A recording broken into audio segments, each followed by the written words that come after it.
বিগত ৩ বছরের মতো চলতি অর্থ বছরেও কমছে প্রবৃদ্ধি। এবছর দেশের জিডিপি প্রবৃদ্ধি হতে পারে ৩.৯%। এছাড়া মূল্যস্ফীতি থাকতে পারে ৮%-এর ঘরে।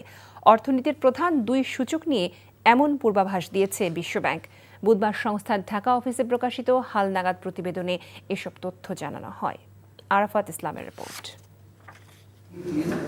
টানা ৩ বছর ধরে ধীরগতির প্রবৃদ্ধি ও উচ্চ মূল্যস্ফীতি সহ নানামুখী চ্যালেঞ্জের মুখে টালমাটাল দেশের অর্থনীতি। এর সাথে মধ্যপ্রাচ্যের অস্থিরতা নতুন করে দেশের অর্থনীতিকে চাপে ফেলবে বলে মনে করে বিশ্বব্যাংক।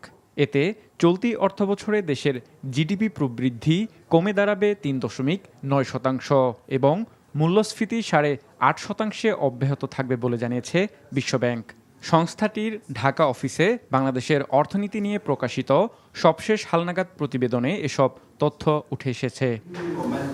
সংবাদ সম্মেলনে ঢাকায় নিযুক্ত সংস্থাটির কান্ট্রি ডিরেক্টর জপেম বলেন, অন্তর্ভুক্তিমূলক প্রবৃদ্ধি ও কর্মসংস্থান বাড়াতে সংস্কারের বিকল্প নেই।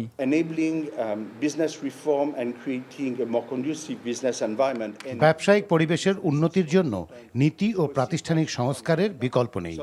সেই সাথে বাণিজ্যিক বাধা কাটিয়ে বিনিয়োগ বাড়াতে আরও সময়োপযোগী ও কার্যকর পদক্ষেপ নিতে হবে।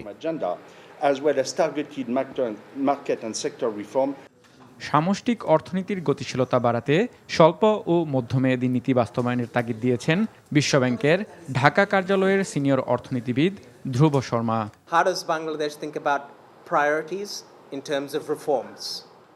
সামষ্টিক অর্থনীতির স্থিতিশীলতা ধরে রাখা সহ টেকসই প্রবৃদ্ধি এবং সম্প্রসারণশীল কর্মশক্তিকে কাজে লাগাতে মধ্যমেয়াদী নীতি গ্রহণ করতে হবে, যা বিনিয়োগ ও কর্মসংস্থানের পথকে আরও সুগম করবে।